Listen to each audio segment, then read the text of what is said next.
And that's one of the things about religion that we have to remember when we're talking about that makes it such a hot topic issue is because we're talking about law. Who gets to be God? Who gets to be God's deputies? Who is the Most High?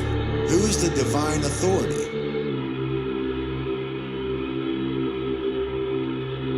It's all about the claim to the Most High. The only way that somebody can be higher than us is if we give away our power. Because there's nobody, we're all equal. But we're not equal in our knowledge, so ultimately I think it does have to be a hierarchy, but it has to be a cooperative hierarchy like a bee colony. It's about what our value system is, what we care about.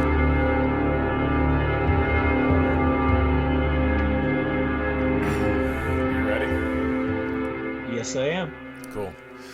Hello, Hive Mind. Today is October 15th, 2020. I am your host, Nate Cap, joined by co-host Brandon Martin.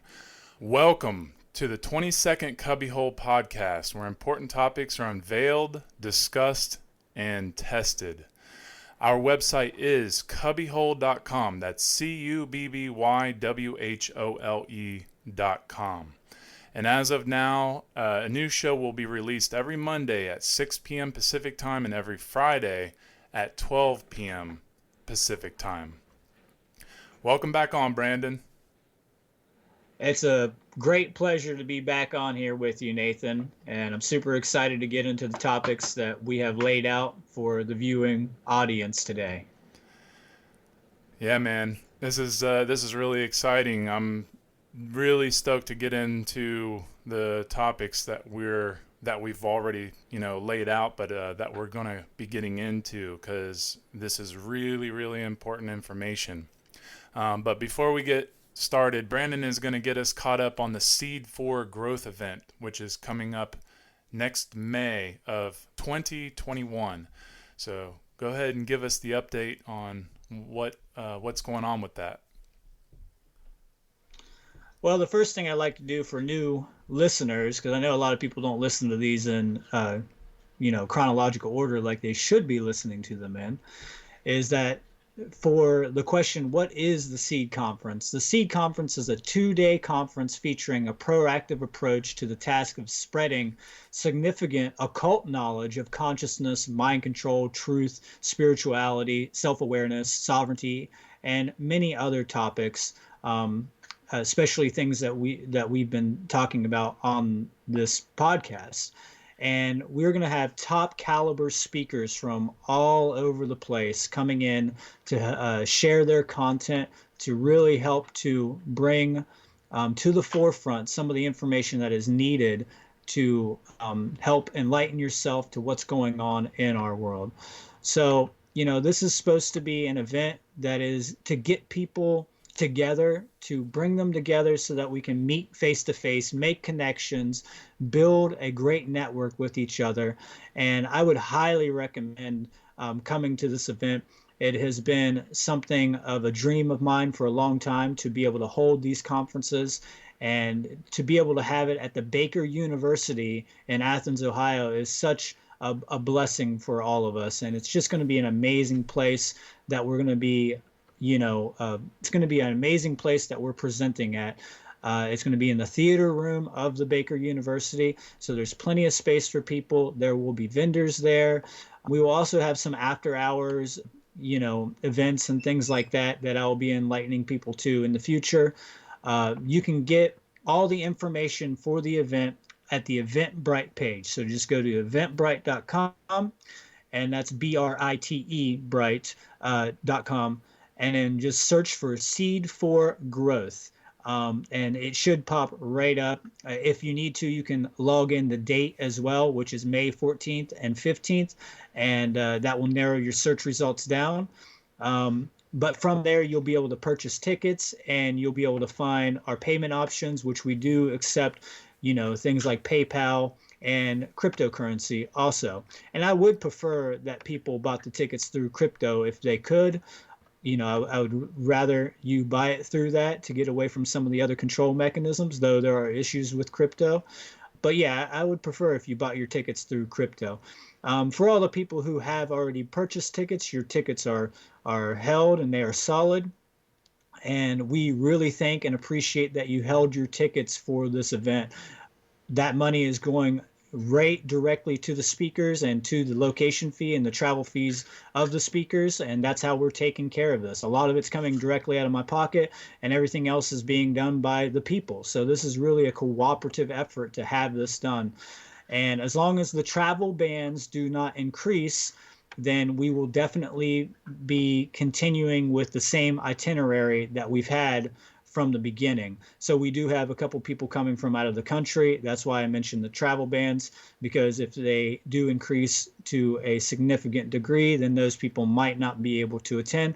But just in case that happens, I do have some backup speakers, which I will be putting on the event page, just in case, that is going to happen. Now, let's say that we have a really bad scenario where we cannot have this event again and we have to postpone it. Well, I'm going to do everything that I can, and with my team, I'm going to make sure that we hold this event on a Zoom or some type of Zoom platform, some type of conference platform online. And anybody who has bought tickets already will get refunded to the extent, or to whatever extent that they want. If they want to hold a place for that conference, then we will be asking for a little bit of monetary contribution to make sure that everything runs smooth. And, I have a team that can help me with all this stuff. But other than that, the tickets were going to be 75% cheaper or around that. And I will have all that information up also. So I just wanted to let people know that there are backup plans for the kind of restrictions that we are currently under. Now, just to give a brief overview of the speakers, we will be having Tony Palmentera, who is a philosophical anarchist. We will be having Sean McCann, who is also a philosophical anarchist and a symbolist. We will be having Nathan Redette, who teaches natural law, teaches about hemp and self-sufficiency a little bit. Dylan McCormick, who will be teaching about the natural right of self-defense. We will be having Douglas Martin speaking on the origins of secret societies, part 2. We will also be having the well-known Mark Devlin, who will be speaking, I think he's talking about, what is he speaking on? He's speaking on No More Heroes. His presentation is about No More Heroes, which I really recommend looking into his work. It's really astounding. We will have Indica Martin. She will be giving a small talk about Give to Nature and Nature Will Give to You, which will be revolving around her book and the principles, the Hermetic principles and principles of natural law. We will have a musical performance by Ryan Swisher, and also Mark Devlin will be doing a DJ performance at the event. I will be speaking, Brandon Martin, and I'll be speaking upon epistemology, and my presentation is called Sight Beyond Illusions. And then we have Nate Kapp speaking, who will be speaking on the imagination. His presentation is named Reillumination of the Imagination. And then finally, the home run hitter will be Mark Passio. And this will be his last live performance out of his local area, as far as what I know. That is still true. And so I really recommend coming to see this amazing, enlightened spiritual person speak, and, being a part of this event. I mean, he's going to be speaking on fake ass anarchists. So if that tells you anything, you should definitely, be excited about that, because I know I am, because there's a lot of fake ass anarchists out there. Mm-hmm. But yeah, that's the lineup for the conference. If you need any kind of information, you can message me directly or email me directly at ciaprints.com. That's CIAPRINTS at yahoo.com, at yahoo.com. And then, so if you have any problems with hotels or transportations or anything like that, you're welcome to message me directly. Give me about a week to get back to you. I only check my email about twice a week. Other than that, all the information is provided on the Facebook pages, the Facebook event page, and the Eventbrite page. Plus, we have the information on the Cubbywhole website. So I think that pretty much covers it, Nate. Awesome, man. I really appreciate your efforts to make all this happen. I think it's really cool that you're, putting so much time and effort into something that is so vital and so important, and something that I don't see enough people doing. So, kudos to you, man. I think this is going to be a fantastic opportunity for a lot of people. Yeah, I'm really excited to bring in all these like-minded people and top caliber speakers, because we are trying to have a proactive approach to spreading the knowledge of natural law and truth to amplify and raise consciousness so that we can end the current iniquities and suffering we're suffering from Absolutely. currently. Absolutely. So I'm really happy to get all these great speakers together and all the people who are going to come to help support this. I give a very deep thank you from the most essential place of my soul that goes out to you. And I'm really excited to meet all of you in person, and hopefully we will really start to expand on these conferences, because there's not enough conferences out there going on, especially right now with the medical tyranny that's been going on. You can't even really get together for a small event or anything like that. So, I think this is really crucial to what we're facing right now in this time period. For sure. Yeah, and it's more vital now than ever. So, okay, well, we're gonna go ahead and move on, and I'm just gonna go over what was on the last show. We covered some of the methods of mind control and how the Dominators control the mind, which controls and holds in place the illusion of separation of the spirit from the body, which is how they keep people in the state of materialism and cognitive dissonance, where they completely ignore truth because it goes against their held beliefs. So, because they're not mindful, and this is what makes it easy for others to control someone's human body. It's done through the mind, the control of mind. It's about refusing truth and then accepting that which is not true. That's how we're fooled. And this is why we have to take this work seriously, because the Dominators, they take their work very serious because they care. And I mean, they put lots of time and attention into getting things done the way they want it, whether what they do causes others to suffer or not. So, today, Brandon and I are going to go further into mind control and begin to reveal many of the many ways in which the mind is and can be manipulated and controlled through specific techniques and influences. And this is part of understanding the occult.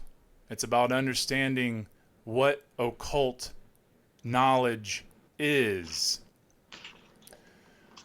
So we're going to get into symbolism, wordplay, imagination, and some other methodologies of mind control. And I'm gonna start off with this quote by Gustave Le Bon. He says, "The masses have never thirsted after truth. They turn aside from evidence that is not to their taste, preferring to deify error if error seduced them." So he's saying they like being lied to. "Whoever can supply them with illusions is easily their master. Whoever attempts to destroy their illusions is always their victim," which are those who speak truth.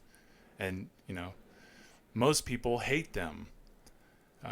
They hate those who speak truth. They love the comfort of the, quote unquote authority to tell them what is true and what is not true. And when it comes to control, this is why it is important to know occult knowledge, because the dominators, the sorcerers, the dark occultists, the powers that shouldn't be of this world, they don't want people to know their techniques and influences, because then they wouldn't be able to control them.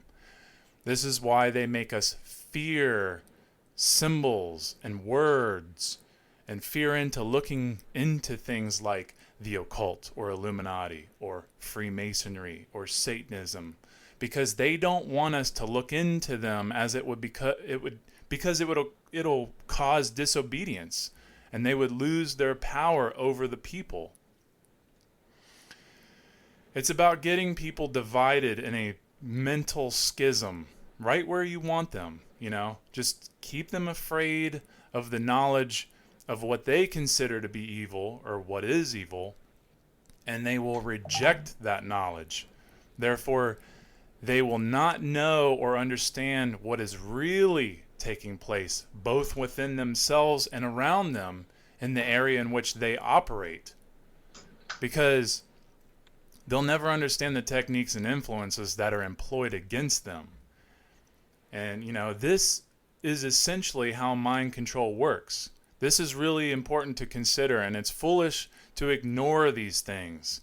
And these dark occultists, who know these techniques, they know how to influence the minds of the masses, and they have been doing so for thousands of years.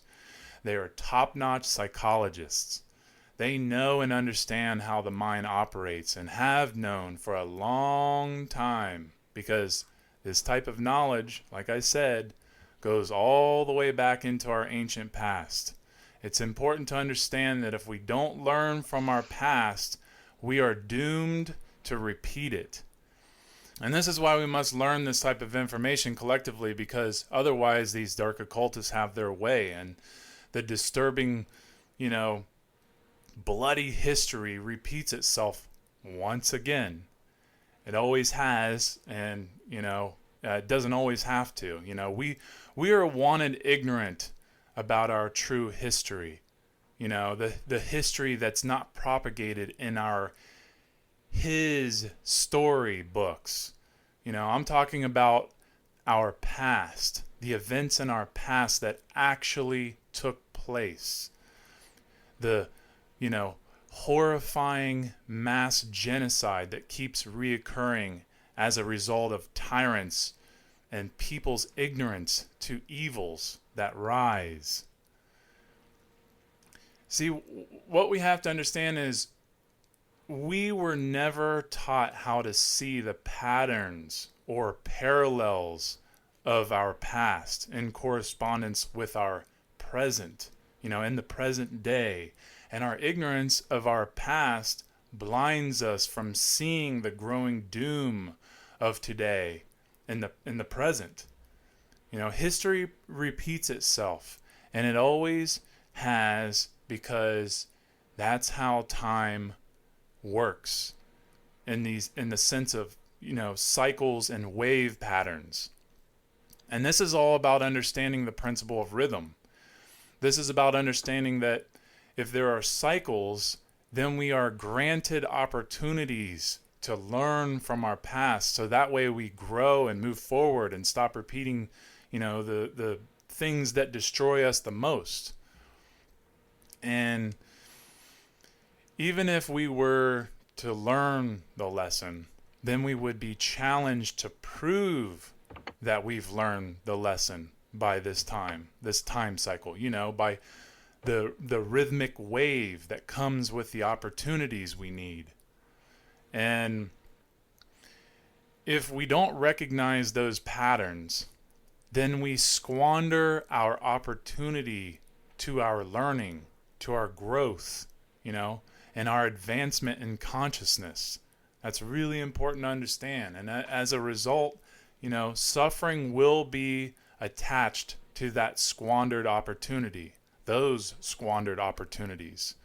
So part of understanding the past is about understanding how this streamed occult knowledge has been hidden, how it's been compartmentalized, how it's structured in hierarchy. hand it over to those who are supposedly deemed worthy of being the only ones who should be receiving it, and those who claim to be the keepers of that knowledge. This is how they have been able to socially engineer and bring in so much covert control over people. That's how it's ultimately accomplished, through covert control. And that's because covert control is not easily seen or spotted, while overt control is. And this is why we have to understand that occult means hidden from sight. So not easily seen. It's about understanding that, that which is hidden from sight. This is why it mostly goes unchallenged. It's because it's unseen. Only available to the initiated who have begun to decode the hidden knowledge, the occult knowledge. And many people will say that there's no need to know this type of information, and as long as they don't look into it, they won't be affected by it. And this is part of the New Ageism belief, where people will say, as long as I don't look into the negative things, then it can't affect me, which is completely halfway thinking, and it's halfway seeing. Okay, so it's about, big picture understanding, which, can't be found in this way of thinking, halfway thinking. And it's totally okay and cool to focus on positive things and, live positively and put your attention into, like healing and meditation and things that, bring happiness, which I believe should be part of our, lifestyles. But if you don't understand the covert methodologies of mind control and how mind control is being used to subvert people's consciousness, meaning their thoughts, meaning their emotions, and their actions, then you are essentially powerless to stop the negative patterns from recurring when they come up again. And in future times, as well as in future times, as these time cycles move forward into the future, it's important to know how these techniques, not just for ourselves, but it's about understanding that the young are attacked from an early age with tons of indoctrination, and it's our responsibility to protect them from these methodologies of control. Not to mention, medicines, chemicals, and weaponized technologies that are being used on them and us. And even, an even bigger reason why learning this type of information is so critical is because we get to learn about our own psyche, our own mind, and how it works in the process of decoding these negative and often psychopathic techniques that are utilized by these, dark occultists, these sorcerers, Did you want to add anything, Brandon? Oh, I didn't know if you were done yet, Nate. Yeah, no, I'm done. Sorry, man. I know that was a lot.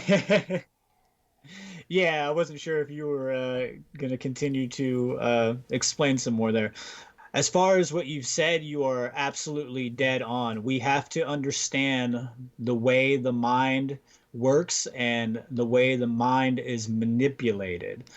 Because if we do not understand the techniques which are being waged against us and utilized against us to keep the control mechanisms in the forefront and keep them functioning the way they are, then we will not make a change. And that is, like what you said, why a lot of our history our written history, our literary history has repeated itself over and over because we, first of all, do not read, especially the correct books. And secondly, we do not learn from what we actually have read. We don't go back and take the knowledge that we have already gained and backtrack because that's how Mm-hmm. you make a trail, right? You Right. have to go down the trail and then back over the trail to actually make an imprint on the land to make a trail, you know. So this is a path, and a path has to be walked forward and backward. So Right. you Well know, the said. new agers, like you have brought up, they tend to have a lot of really good things to say, like you were talking about, especially when it comes to health, mental health. And they are, you know, for the most part, in my understanding, really on board with the do no harm principle, but they do not understand things like the self defense principle. And they also fear to look at the negative. And as long as we are in a consciousness of fear, then we will be controlled because that is how mind control works is by you know imprinting the wave frequency of fear onto our own so that we behave from fear. And like we've explained, when it comes to what parts of the brain are active and functioning when we are in that modality of consciousness, we can see why they would target us with these types of manipulation tactics. So Right. I think we need to understand exactly what the negative is. And I think we need to get out of the fear of looking at what the negative is because our beliefs don't matter when it comes to that. It will have an effect on us. You know, you might not believe that what other people believe will affect you, but it will affect you, especially when they act upon that belief to actually manifest harm into reality. So just because you don't believe mind control is taking place, which in fact, in my understanding and my research is part of mind control is getting people to believe that mind control is not taking place to make it, you know, super covert by getting people to not look in those areas. You know, that is something that we need to really understand is that your belief does not matter when it comes to what other people believe and how they act upon that, you know. Mm-hmm. So Exactly. another thing I wanted to add, because you mentioned the occult, well, do a small experiment. Go out with your friends, go wherever you go to hang out, you know, and ask them what they think the definition of a cult is. Pass around a single piece of paper to each of them where they all have individual papers so nobody can see each other's answers, obviously, and have them write down the first thing that comes to their mind when they hear the word occult. And I guarantee that a lot of people will bring back dark magic. Evil is one of the main things that I've Yep. got back from Yep. a lot of people, especially a lot of people in religious mindsets. Mm-hmm. And this is part of that mind control because they don't want you to understand what the occult is. They don't want you to understand what the hidden sciences of how reality actually works and all the hidden, you know, functions of how the dark occultists are using their knowledge of psychology and knowledge of sociology and how everything works in this world. And especially the laws of nature. They understand the laws of nature to a high degree, and they know how to, you know, really make sure that people fear looking at those things. Right. And this is done through things like propaganda. You know, they propagandize ideas, they make them trendy, they make them feel good, they wrap them in colorful bows and makes the aesthetic really pleasing to the eyes so that Mm-hmm. people are really attracted to the propaganda, to the mind control. And like we've stated before, you know, the best place to hide a lie is in between a truth, you know? Right. Exactly.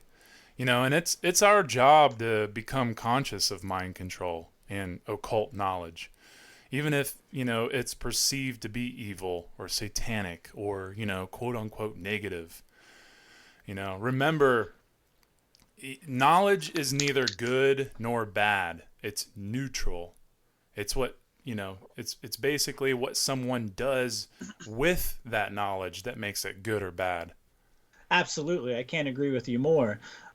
Like you said, even if people do think the word occult or looking into the occult is somehow bad or it's evil in itself, you need to know how evil functions in the world. We all need to know the way that evil functions in the world. That's the process of becoming more aware of how to steer ourselves away from the harm that evil can manifest. So we need to dive into the psychology of what evil actually is and the roots of it and why it starts to manifest. This is something I don't see a lot of people talking about is, you know, where does you know all these mental illnesses come from when it comes to being a narcissist, when it comes to being a sadist or a sadomasochist, when it comes to being a psychopath. We need to understand the minds of these individuals Right. and the ideas that are running behind those individuals so that we can understand why those things are taking place.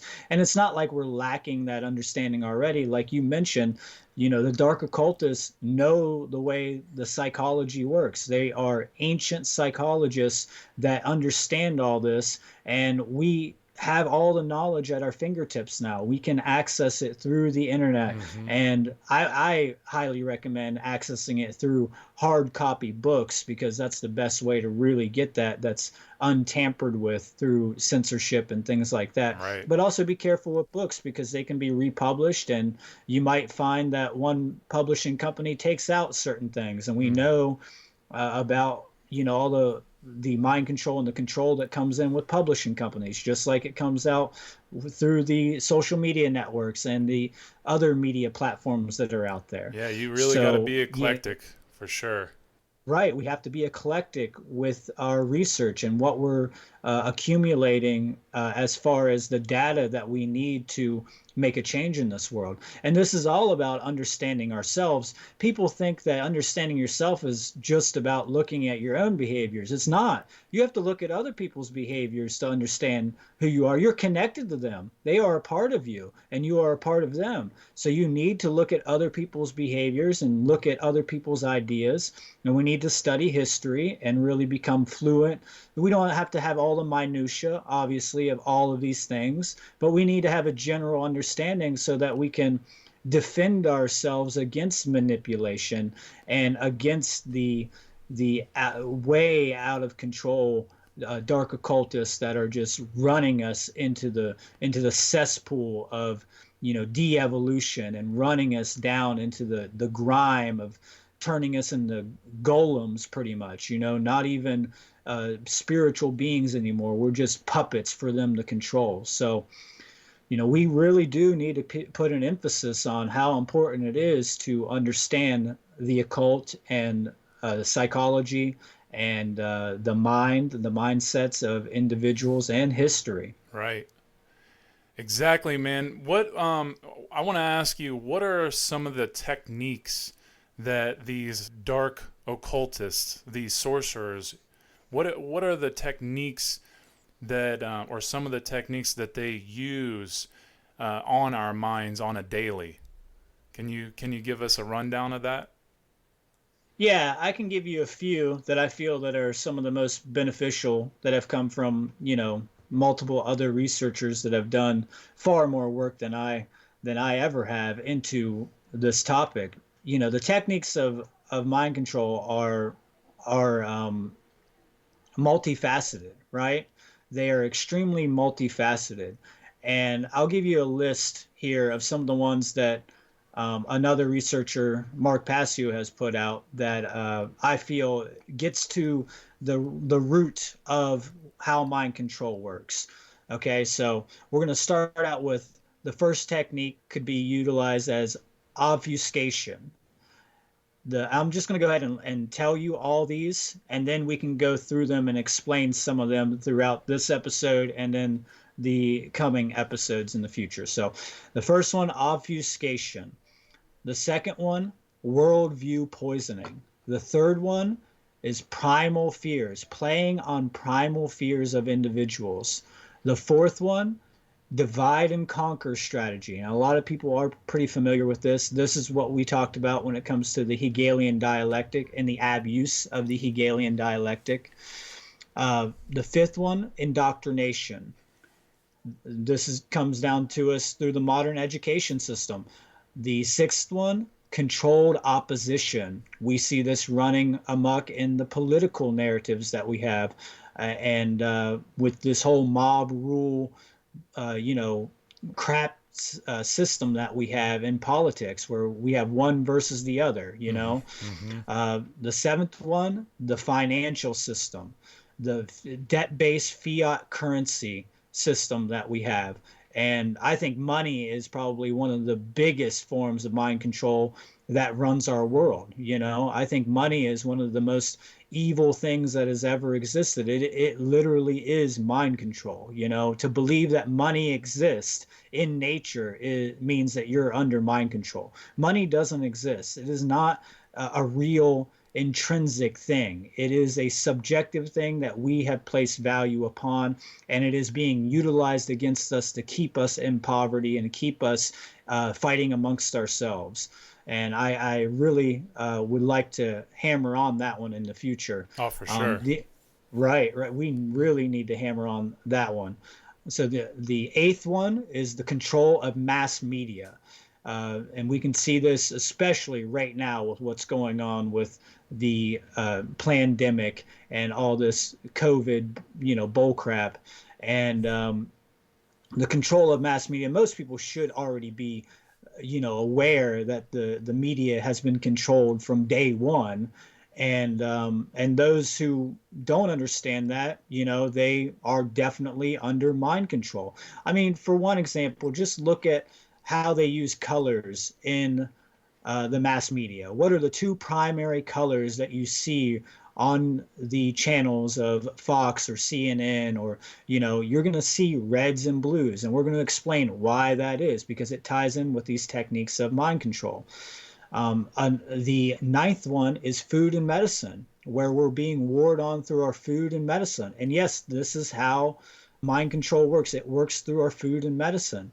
And we have to be cautious of what we're putting into our body, what we're putting into our mind. Whatever we're taking into ourselves, we become. So we have to be really conscious about what we're putting in our systems, so that, you know, our bodies can develop proper immune systems and proper self-defense systems. And to keep us healthy is to keep us strong. To keep our mind healthy is to keep our body healthy. And to keep our body healthy is to keep our mind healthy. The other one, the 10th one, is the illusion of time. And I find it, you know, just to add in here, I find it very synchronistic, the numerological significance of some of these mind control techniques lining up with these numbers this way. And we can explain that more in the future too. But for those who know, and for those who have the eyes to see, the illusion of time falling on 10 is not a coincidence. You know, that is synchronistic. So the illusion of time, you know, this whole living by the 9 to 5 job, living by physical time, you know, and time gets equated into currency also. So currency and the financial system and the illusion of time play hand in hand. These all overlap with each other because they all connect with each other. I wanted to say something about that 9 to 5. You know, like immediately it just made me think of, you know, 9 being the number of ego, and then 5 being the 5 sense illusion. You know, so 9 to the ego into the 5 sense illusion every day. Right. I never thought about the 5 that way. That's a really good point that you just brought up there, Nate. And that's an amazing point. Okay, so 11 is what is called the DHR factor. Now, this stands for denial, harassment, and ridicule. And, you know, just to give a simple example of this is really hitting home right now with a lot of the conspiracy peoples, you know, just like what you were talking about when you spoke about conspiracy. You know, first, when people come in contact with the truth, it's denied, and then it's, you get harassed for it, and then you're ridiculed from it. People deny it, they harass you about it, and they ridicule you. They make fun of you, they mock you for even looking into these things. And this is a form of emotional mind control on people, because it makes people feel inadequate, and really taps into their emotions of trying to make behaviors or perform behaviors and put on the mask for other people so they look better for other people and things like that. That happens a lot. But if they can get you to feel bad about looking into these things, then why would you want to do that? Why would you want to look into these things if you are looking at yourself like, oh, I'm a bad person, no one's going to like me because I'm talking about the occult? Well, what I say to that, it doesn't matter if people like you. Speak it whether they like you or not. It's not about whether they like you. It's about speaking the truth. It's about making a change, and really, I don't want these scumbag elite overlords to like me. They shouldn't like me, and I am technically their enemy in this battle, because we are waging war against mind control. That's what we're doing. This is an informational war at this point, and we need to get our techniques in order about how we deal with this information. 100%. But 12, right, 100% completely. So number 12, which I also find synchronistic as well, religion as binding, as a means of sorcery, which you spoke on in the recent episode. The next one, 13, subversive symbolism. And then the final, chaos sorcery. So I feel that these really get to some of the roots of all of the forms of manipulation that we're dealing with today. There's a lot more that we can go into. We can go into all of the CIA programs, things like Project Artichoke, Project Monarch, MK Ultra, Project Bluebeam, and all these other crazy, mind control techniques that have been utilized by governments and by intelligent agencies for, quote unquote intelligent agencies. Yeah, right. Quote unquote intelligent. They're not really intelligent. You're definitely right about that. But yeah, I mean, hopefully we can open the book on some of those things and really get into a few of those things. I don't really want to cover every little aspect of, let's say, MK Ultra. I think there's plenty of places you can go for that information, but I will give a few sources and resources where you can look this stuff up, especially authors. I can give you 3 right now off the top of my head, or at least 2 authors right now. I would highly recommend that if you're interested in understanding techniques of mind control, that the first book you should pick up is Mass Control: Engineering Human Consciousness by Jim Keith. Oh, yeah. Yeah, that's great. That is one of the most profound books that you can read about how the elites engineer human consciousness. When I read this book, it really opened my eyes to how meticulous they are when it comes to strategically making sure that we are under their control. Yeah, and there's also go ahead. And he has another book also, which I would recommend, which is Mind Control, World Control. And I feel that really states what we're talking about here, because if we are individually controlled in the mind by others, then the world is also being controlled. So it reflects outwardly with that correspondence principle that as we become more mind controlled as a species, the world becomes more locked in chains, And I think you did a really great job with your presentation of Earth Brain, which really gets into the correspondence of the brain compared to the world and the Earth. Appreciate it. There's another book that I recommend, is The Science of Influence by Kevin Hogan, and it's very, very highly recommended because it's about understanding how the dark occultists are professional influencers, and you can see all the techniques that they use in order to get what they want. And and that's something we're going to get into on here. Yeah, I haven't heard of that book actually, Nate. So I'm going to write that down and make sure to pick me up a copy. Yeah, it's really good. Another thing when it comes to mind control is, you have soft-based mind control and hard-based mind control. Soft-based mind control is more of incrementally influencing people through subtle injections of propaganda into the society or into the mind of an individual. And this really takes place when a child is in the formative years of their development. And this is between the years of, birth and 7 years old, up to 7 years old. And this is because how the brain develops and how the brain and the body is building itself at this time period, because we are laying the format of the hard drive of that individual. That's why it's called the formative years, because we are laying the format of what that individual is going to base a lot of its behaviors off of as it develops and grows into an adult, or he or she develops and grows up. So we really got to be conscious parents. We need to inspire more conscious parenting when it comes to our children.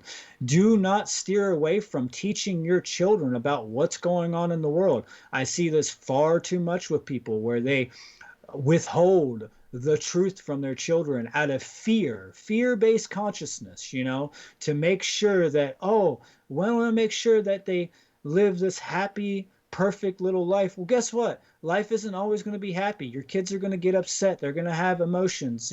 They're going to get hurt. You need to sit down and talk to them as an adult would, Right. It reminds me of like how people do baby talk to people, right? Baby, not, to babies, right? You got this goo goo gaga talking to them that way. And, you can do that, whatever you want. But when you do that all the time to that child, how is that brain processing that information? Is it processing it like, hey, I need to understand this because I'm developing and I need to be able to communicate as I develop more? Or is it like it just doesn't comprehend what the meaning of that is because there's really like no meaning behind it besides an emotional expression, Mm-hmm. Yep. emotional expression of getting the child to laugh or getting the child to smile or something like that. You can do that through uh, literal words. You don't have to do a goo goo gaga and make yourself, sound like an idiot to do that. And Yep. you know what I'm talking about, Of right, course. Nate? Yeah, I'm just like that. Whenever I'm around a baby, my voice doesn't change. But I will admit, like, when I'm around a little dog, I do that. I definitely tend to do that because I don't know. I feel like it's, with dogs, it's more of an emotional thing. And I know that, I know dogs pick up on words too, and they pick up on tones. But with a baby, I just feel like, oh, this is a being, and I want to be, honest with this being. I don't want to, give anything to that little baby that's not going to be beneficial. And, that doesn't mean like I can't have fun and like, say silly things in a silly way. Or make silly Right. noises, but for the most part, I'm direct with any being, no matter how old or how young. Yeah, it doesn't mean you have to come off harsh or anything like that. And it Right. doesn't mean you can't be playful. You can be playful, you can Exactly. have fun, you can have joy, and you can still inspire the brain to process the information correctly, because that's what you're really trying to do, is inspire a being to become more intelligent. You're trying to Right. help evolve this being, and the best way to protect a being is by giving them the truth, by giving them the ways that these things work. And if you don't know how these things work, like mind control, then how are you going to teach it to your children? You need to understand that, because when those children go out to deal with society and the way society is now, if they don't have any defenses, especially intellectually or emotionally, then they are at the whims of everybody else's perceptions and everybody else's dictates. So we have to really be conscious parents when it comes to raising our children, because we are trying to really bring in freedom. This isn't just about my little bubble freedom. This is about holistic freedom for the whole species. That's why we do this. This is a serious thing. We have to take this work seriously, and not enough people are serious. I mean, it reminds me of that little thing with the Joker, that quote with the Joker, why so serious, right? Right. And it's like, well, Why wouldn't you be serious when our species is running itself into devolution and complete slavery? Why wouldn't you take that seriously? That doesn't mean you can't have fun. Doesn't mean you can't listen to music, make music, go out, hang out with your friends. It just means you got to get your priorities straight and understand what kind of real situation that we're in. We're trying to, get rid of the illusions. This is one of the illusions that people have. This is part of that mind control. They do not want to look at reality for what it is. And one reason why is because it's got so out of control with how much harm is being done in society that they fear to deal with that, because it also means personal responsibility. And people fear personal responsibility.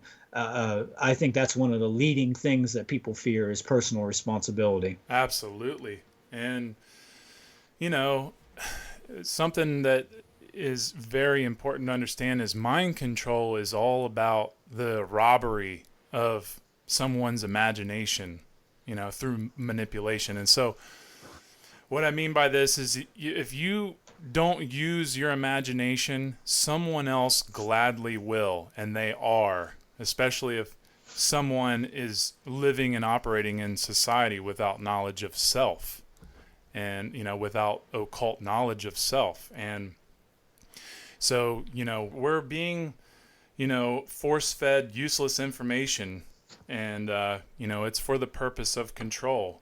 And, it's a, and when we're not taking this responsibility serious, then we become polarized, and we get caught up in these, controlled dialectics.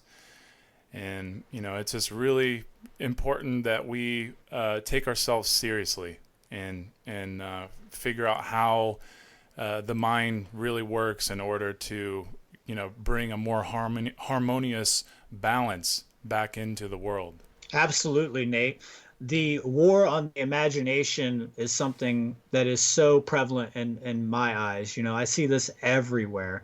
And what also really stirs me on the inside when I look at what's going on is how things like art or artists are used to fuel slavery. This is something that Plato talked about, is the weaponization of art and how it can be used as a means of propagandizing the youth and controlling them.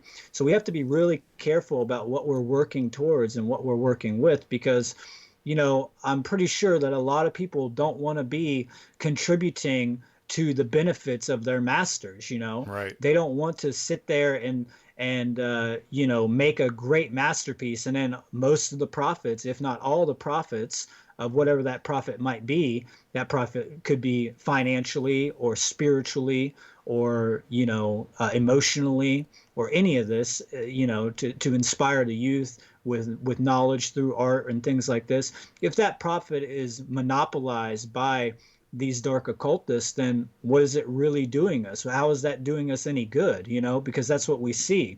We see that things like music and things like sports and stuff like that are definitely used against the population to keep the chains on them, is what I'm saying. And that doesn't mean that there's something wrong with art or there's something wrong with the bread and circus, right? There's nothing wrong with the bread and circus. It's what's wrong with us, because we're letting ourselves to be distracted from what actually is important, by the bread and circus. It's abuse. It's all about abuse, because we're completely, just falling for the bread and circus as, it's also about nihilism. It's about, just keeping yourself happy and having fun all the time and never looking into what truly matters and what's really going on.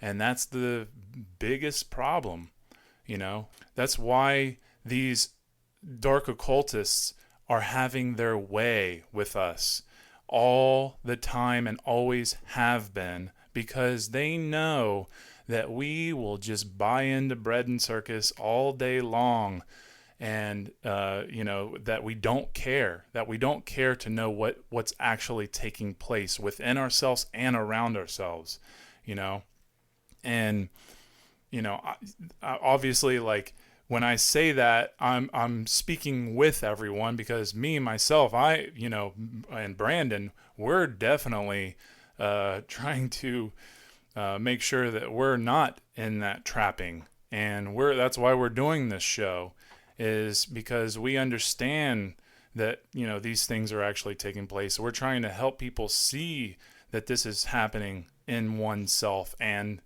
the world that we live in. And it's so important to know that, the imagination is easily influenced to do the things that other people want them to do, that these dark occultists want them to do. And we have to find our care. And that's really what it's about. If we don't understand our principles in nature, if we don't understand that our behavior is what is causing so much suffering in the world, if we don't understand the laws of nature and discover that within ourselves, then we keep making the same mistake. And that opportunity that comes in that, a wave cycle, that time wave cycle, then we squander something that is very important to raise ourselves in consciousness to where we can actually do something and make the change, so we don't have this bloody history repeating itself over and over and over again. I couldn't agree with you more. This is all about self-knowledge. This is all about us understanding how we work and how we behave. And we have to get into a form of gnosis. We have to really experience these things for ourselves at some level to grow and to develop. And, that's not to say that you can't learn from other people's experiences, because we're all connected. I believe that we can tap into that Akashic field, or that just that field of information, and know that another person's experience is partly some of our own experiences at some fundamental level. So what you've experienced, I can probably tap into spiritually and at a very, very quantum and fundamental level, where I don't have to go through that harm of directly experiencing that. This is why learning from history is so important, because we can learn from the experiences of other people, and we can actually say that there is a minute amount of gnosis coming from that as well. And trust me when I say I have direct gnosis of natural laws, existence, and how it works. And most people do. They just don't pattern recognize that that's what's going on. Mm-hmm. That they're not being the way honest I'm with thinking, themselves. right? They're not being honest with themselves, and they're also not looking at the connection between their mentality and their emotional state and what is happening to them, what behaviors they're putting out, and what they're doing, and what's happening to other people, and what is happening to them because of that.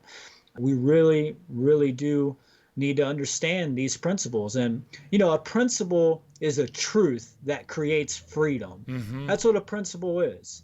It's a truth that creates freedom. It's never something that will destroy freedom. It is always something that will create more freedom, more expansion of consciousness, and more development for the species to evolve. I would say the act on that principle is about, causing freedom. Right, absolutely. It has to be enacted. It has to be put in the application, or we don't see any results. We can't just hold these things in our mind and expect things to change. Right. It reminds me of the armchair quarterback who has a bunch of knowledge and knows a lot of stuff, but just sits back in his chair and doesn't do anything. Or even keyboard commandos. People who get online and they actually do understand some of these things, but they're just sitting there, putting it out there into the void of Facebook, on Facebook. And I'm not saying you can't get through to people. I think there's a use for people who are doing that, as far as like, because I went through that for the first couple years of my awakening, where I was, just trying to awaken people through that. And we still need to utilize that. We need to be able to utilize that, these platforms to help awaken people. But it's not the end all. You can't just stop there. It's not a place that you pitch your tent. Right. It's a stepping stone, and you're not going to awaken the masses of people from getting on Facebook and debating people on it. It's a cul-de-sac, really. Yeah, It it might have is. gotten you somewhere at a certain point, and yeah, maybe you have gotten through to some people with that, and maybe you have changed their minds, but it's not enough to make a difference in what we are truly facing as a species. It's not enough. There's not, first of all, not everybody's on Facebook. The second thing is that it's a complete infrastructure of mind control. It has been completely designed intentionally to make sure to bring in more groupthink and all the censorship that's going on these platforms, all these great top of the line researchers being blacklisted and shadow banned and things like that. That just shows you exactly what these people are about that run these platforms. Right, exactly. And if you really want to reach people, if you really truly want to reach people, then you have to make it a point that, every single person that you come in contact with is someone you work on. And that can mean, working on someone through social media, which I'm not against, but I also think that it's a lot better to engage someone, one-on-one, or give presentations, make a podcast, do videos, do a video cast.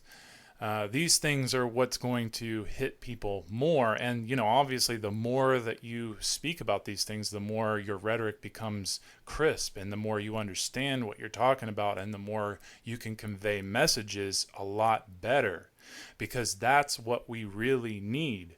We really need to, polish our understanding in order to create a better rhetoric. And I also want to say, like, personally, everybody in my life, everybody who I'm close to, I always find a way to speak about the most important things. And that's because I know that I am squandering opportunities if I don't. And if I can't if I can't even like pierce someone a little bit, I'm going to be on my way. And that might sound kind of cold to people. It might sound like, oh, you're not a good friend because you only want to talk about those things.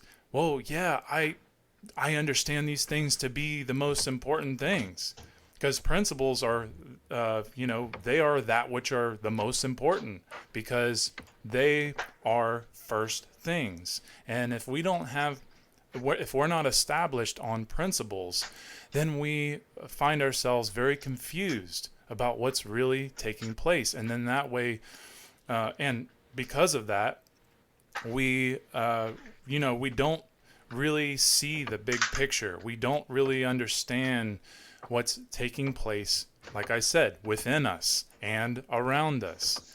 And personally, anybody who I'm close to, they know I am always ready to speak on these things. I'm always ready, and I'm not, someone who like gets in your face and starts making you feel bad either. I'm someone who goes into it from a scientific perspective, where, I don't let my emotions get the best of me when I'm actually speaking with people, because then I squander the opportunity to explain something very clear and something very important. And it's just so important that we don't use social media as our only way of conveying our messages. We have to get out there and actually say something face to face to people. We have to say something where people can hear our voice. We have to use the platforms where people can actually hear us and see us. and that's so vital. I can't stress that enough. I couldn't agree with you more. I just wanted to maybe get on the topic about obfuscation a little bit before we run out of time here, if that's okay with Yeah, you, Nate. yeah, man, go ahead. Okay, well, you were talking about the occult, and I brought up the idea of how people would probably bring back the definition or answer of it being evil. Well, that's a form of obfuscation. So, what obfuscation is to obscure something, it's to make it unintelligible or to take something simple and make it so complex that the mind can't comprehend it. Let's say how a lot of people obfuscate truth to the degree that they think it is so complex, that it is so out of control, unintelligible, that we could never come to understand it, even if it did exist. Don't even look into it because it's that complex, because most people probably, don't really understand their own potential of intelligence, first of all, because they can look into complexity or complex things and rationally get to the simplistic nature of them. But that's the reason why they take something simple and make it extremely complex. So let's say you take something like nature, like a flower, and then you make it seem so abnormally complex to the average mind that they just don't have any kind of incentive or any kind of want or desire to actually look into what nature is, or how this flower actually works, or how it's been the benefits of the flower, the medicinal uses, or anything that could be of use to you as an individual for that. And that's one way that mind control gets done, is by taking something and inverting it, right? So let's say they get you to think that up is down, black is white, as an absolute association, that down is always up and up is always down. They reverse everything. That's what the dark occultists do. They don't really create anything of their own. I know I've said this before. They take everything that the good people do, the great workers, the light workers do, and they pervert it. They invert it. They use it against us. They use it to penetrate people who are not initiated. And for those who are initiated, it becomes a moral obligation to initiate other into the occult workings of reality, because the occult workings of reality deal with all of the unseen forces in reality, being all the unseen laws that are governing our experiences here. And as long as people still fear looking into the occult and looking into alternative knowledge, then we won't get anywhere, because they don't have the correct data that is needed and that is required by universal laws to make a change. And until we get that way, we're going to continue to repeat everything that we've been doing for, until we're gone, or until we turn into these, golems, even further, transhuman golems, trans golems. So that's my new one, trans golemism. I like that. That's funny. Yeah. That's what it will be, not transhumanism, because at some level I can say that I'm slightly a transhumanist, because I don't mind using technology for the benefits of mankind, but not to the degree that it makes humans obsolete, right? Yeah. So I don't agree with the idea of making humanity obsolete. But let's say you are an amputee patient and you want to use technology to help you walk again, and you get a prosthetic limb, to replace your, amputated limb, and you use that to be able to express your freedom.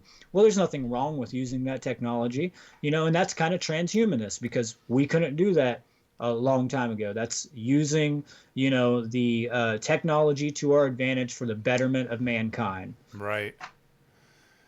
Yeah, and just to, I wasn't sure if you said this or not, but just to go back, what you're talking about with obfuscation, that's Orwellian doublespeak, and it's about understanding, like, our language can completely be twisted and turned in all directions. And we have to be aware of how that works. Because if we don't, then our minds are going to be twisted and turned in all different directions. And they are. And that's why, we're doing this. And, Absolutely. I'm glad you brought that up, Nate, because we do need to talk about the language a lot more.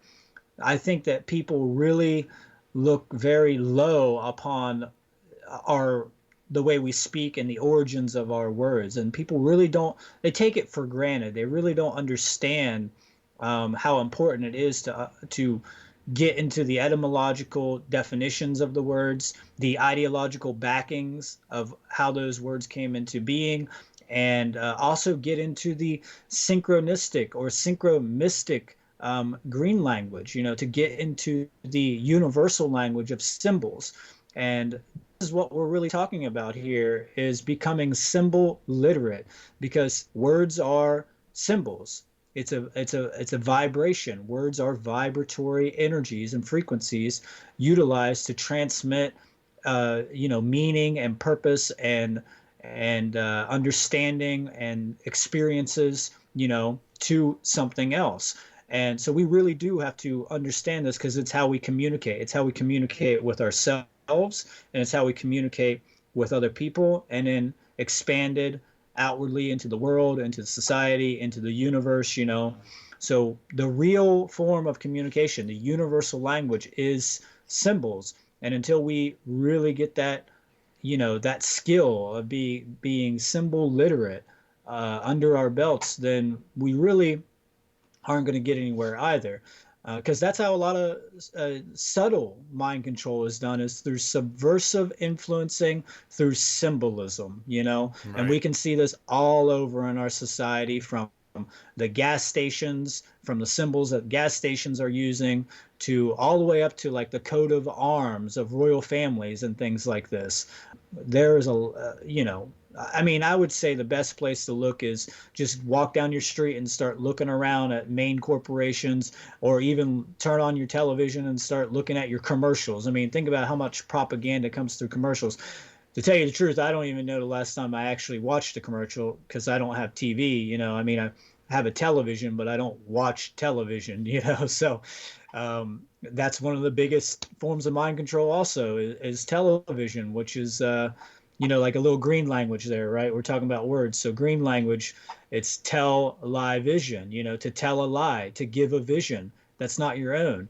How do you know that your likes are your own? How do you know that they weren't implanted there intentionally by, dark occult sorcerers to make you behave a certain way, to steer you into a certain direction? And there's no better example of that than pop culture and pop music, really. Right. And it's the ego that will completely dismiss everything that we're saying as, just a whole bunch of, nonsense. And, that nothing like this could ever happen. Or, if I don't look into it, then I know that it's not happening because I don't believe in it, And it's like, well, you're only deceiving yourself. So, because these things actually are taking place, and if you want to stay ignorant, you're only going to cause more suffering within yourself and others. So yeah, how can you really love yourself if you're not willing to develop yourself into a better being, to understand the way that your world works, to understand how you work? How can you really love your children? How can you stand to even say that to yourself, that you love your children, when you're not actually really doing the act of love, of bettering them and helping them to develop their minds and their spiritual defense and their emotional defense? Because we see emotional mind control just running rampant everywhere. Yeah, exactly. Yeah, and it's so deep, and we're gonna try really hard to get as deep as we can with this information, and obviously it's a topic that we could probably do a whole 50 shows on, But we're going to just try our hardest to, get into all the key points and really deliver as much information as we can to help those who are really wanting to know and understand this. But this is all the time that we have today. So I want to give a little quote by Jeremy Locke before we end this. And he says, "Every false idea was created by evil to hide truth from you." And I couldn't agree more with that. And it's very, very true. So was there anything else you wanted to add before we end this, Brandon? No, not at all. I'll continue and give some sources and references on the next episode of where to look into this. And yeah, it's been a great pleasure to be on here again with you. And I really hope that we're influencing people in the right direction. I know I can come off harsh sometimes, but I really am putting this out there from my soul. This is an act of true love. This is an act of agape. And yeah, thank you so much for being a part and listening to our podcast and supporting this podcast, because without you guys, I mean, what are we doing? Talking into an empty void. So thank you very much, and namaste. Yeah, and thank you, Brandon, for coming on here and giving your time. It's always appreciated. And you can find more episodes, presentations, and news here at cubbywhole.com. That's cubbywhole.com. And also, please make sure to keep your eyes out for future shows as we go further into mind control. And another thing I want to add is the next show that Brandon and I are going to do is going to be a pretty special show, so definitely stay tuned for that. And as for now, I want to say, like I said in the beginning of the show, there's a new show. There's going to be a new show out every Monday at 6 p.m. Pacific time and every Friday at 12 p.m. Pacific time. So stay tuned for more. Thank you, and keep transcending dogma.